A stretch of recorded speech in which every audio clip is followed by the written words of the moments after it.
अस्सलामु अलैकुम वरहमतुल्लाहि वबरकातुहू।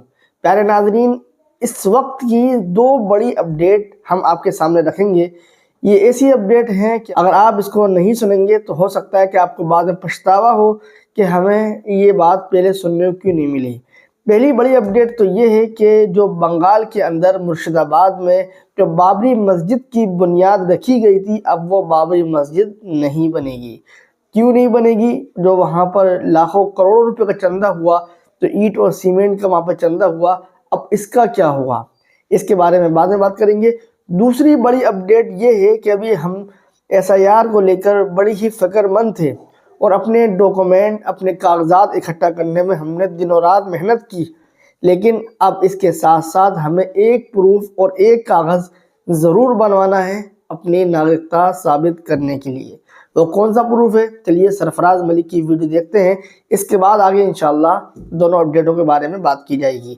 वीडियो क्लिप आपकी स्क्रीन पर। 27 में भारत सरकार पूरे देश के अंदर जनगणना कराने जा रही है और इस बार की जनगणना पूरी तरह से डिजिटल होगी। भारत के अंदर आखिरी बार जनगणना 2011 में हुई थी। हर 10 साल बाद जनगणना होनी होती है, लेकिन 2021 में कोरोना आ गया था, जिस वजह से जनगणना नहीं हो पाई। अब 2027 में जनगणना होनी है। 2027 आने से पहले पहले आप लोगों को कौन कौन से काम करने हैं, ध्यान से आज इस वीडियो को देख लीजिएगा। हल्के में लेंगे तो जैसे अभी एसआईआर के वक्त आप लोग अपने डॉक्यूमेंट्स ढूंढते फिर रहे थे, हो सकता है कि जनगणना के वक्त भी आप लोग ऐसे ही परेशान हो और अपने दस्तावेज इधर उधर खोजते फिरें। ये वक्त ऐसा चल रहा है, यहां पर कभी भी कोई भी प्रक्रिया देश के अंदर शुरू हो सकती है, तो हम सभी को अपने दस्तावेज को संभाल कर रखना होगा। एक बहुत मेन दस्तावेज है जो हम सभी के पास होना बहुत ज्यादा जरूरी है और इस वक्त वो बहुत आसानी से बन रहा है। उसके बारे में आज इस वीडियो में जानकारी देने वाला हूं। ध्यान से वीडियो को देखिएगा, समझिएगा और शेयर भी कीजिएगा। और भी कुछ खबरें हैं। बाबरी मस्जिद के नाम से जो मस्जिद बन रही है उसको लेकर भी एक बड़ी खबर आई है। कहा गया है कि जो नेता बाबरी मस्जिद बना रहे हैं उन्होंने अब उसका नाम बदल दिया है। बहुत सारी खबरें हैं, आखिर तक देखकर जाइएगा। वंदे मातरम पर भी आज बात करेंगे, क्योंकि कल पूरा दिन संसद में वंदे मातरम को लेकर चर्चा हुई है। मुसलमान वंदे मातरम क्यों नहीं बोलना चाहता है, वंदे मातरम का असली मतलब क्या है जो मुसलमान वंदे मातरम बोलने से परहेज कर रहा है, ये भी आप लोगों को बताएंगे। लेकिन पहले आपको बता दें कि 2027 में जनगणना होने वाली है। अभी एसआईआर हुआ, हो सकता है कोई और प्रक्रिया देश के अंदर शुरू हो जाए। तो ऐसे में अगर हम भारत के नागरिक हैं तो हमारे पास यहाँ के कुछ दस्तावेज होना बहुत ज्यादा जरूरी है, जैसे जन्म प्रमाण पत्र हो गया, निवास प्रमाण पत्र हो गया, आय प्रमाण पत्र, और सबसे मेन जो डॉक्यूमेंट्स है वो है हमारा भारतीय पासपोर्ट। दोस्तों, इस वक्त भारतीय पासपोर्ट बहुत आसानी से बन रहा है। 1500 रुपए फीस है और आधार कार्ड लगाकर पासपोर्ट हमारा बन जाता है। अगर आप पढ़े लिखे हैं तो 10th की मार्कशीट और आधार कार्ड लगाएं, 1500 रुपए फीस है, पुलिस वेरिफिकेशन होगा और आपका पासपोर्ट आपके घर पर आ जाएगा। हमारे पास अगर हमारा भारतीय पासपोर्ट है तो हमारे पास यह पक्का सबूत है कि हम इस देश के नागरिक हैं, क्योंकि आधार कार्ड को सुप्रीम कोर्ट ने भी कह दिया है और चुनाव आयोग ने भी कह दिया है कि आधार कार्ड नागरिकता का सबूत नहीं है, पासपोर्ट नागरिकता का सबूत है। क्योंकि पुलिस वेरिफिकेशन होने के बाद, अच्छे से जांच पड़ताल होने के बाद हमारा पासपोर्ट बनता है। अगर आपके ऊपर कोई पुलिस केस नहीं है, कोई मुकदमा नहीं चल रहा है, तो पासपोर्ट बनने में कोई दिक्कत नहीं हो रही है।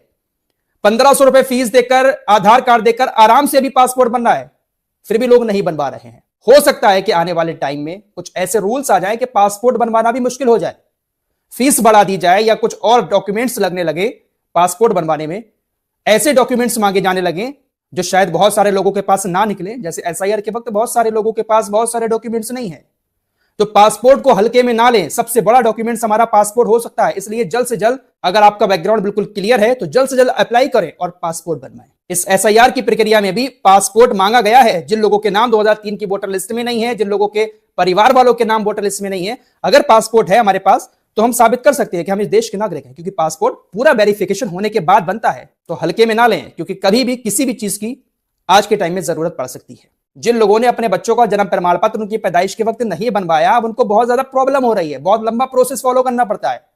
अगर बच्चे की पैदाइश हो रही है तो भाई 30 दिन के अंदर अंदर बनवा लीजिएगा जन्म प्रमाण पत्र, फ्री में बन जाता है और ज्यादा लंबा प्रोसेस भी नहीं होता है, मां के आधार कार्ड से बन जाता है। लेकिन जब टाइम गुजर जाता है तो काफी लंबा प्रोसेस होता है और फिर फीस भी जाती है। फिलहाल अगली खबर की तरफ चलते हैं। पश्चिम बंगाल के अंदर राजनीतिक हलचल बहुत ज्यादा तेज हो चुकी है। हुमायूं कबीर जो टीएमसी के निलंबित विधायक हैं, उन्होंने बाबरी मस्जिद बनाने का ऐलान किया, लेकिन अभी तक हुमायूं कबीर को किसी भी राजनीतिक पार्टी का समर्थन नहीं मिला है, चाहे फिर वो असदुद्दीन ओवैसी की पार्टी एमआईएम ही क्यों ना हो। हुमायूं कबीर की तरफ से कहा गया कि मैंने असदुद्दीन ओवैसी से बात की है, वो हमारे साथ जुड़ने को तैयार है, लेकिन एमआईएम की तरफ से कोई ऑफिशियली बयान नहीं आया है।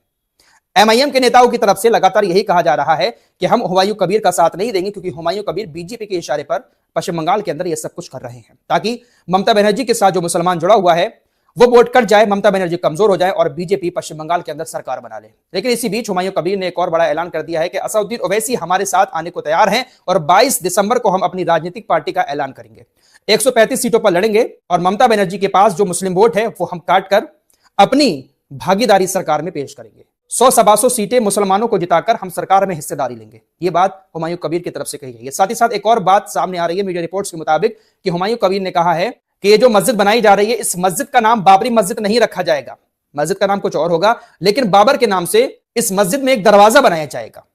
मीडिया रिपोर्ट आपकी स्क्रीन पर है। विधायक हुमायूं कबीर की नीयत पर लोग शक कर रहे हैं कि सिर्फ राजनीतिक मुद्दा बनाया है इन्होंने बाबरी मस्जिद का नाम लेकर। अरे मस्जिद बन रही थी, बनने देते, लेकिन बाबरी मस्जिद का नाम लेकर इन्होंने अपनी राजनीति चमकाने की कोशिश की है। अगर बाबरी मस्जिद बनानी ही थी, अगर इतना ही इनके अंदर जज्बा था तो अयोध्या के अंदर आकर बनाते। फिलहाल अभी तक कोई भी पार्टी हुमायूं कबीर के साथ नहीं आई है। अब देखते हैं 22 तारीख को जो ऐलान करेंगे ये पार्टी बनाने का, उसमें ओवैसी साहब इनके साथ जाते हैं या ओवैसी साहब अलग ही चुनाव लड़ेंगे। इन्होंने ये भी कहा कि मैं पश्चिम बंगाल का ओवैसी हूं, ओवैसी हैदराबाद के ओवैसी हैं, मैं पश्चिम बंगाल का ओवैसी हूं।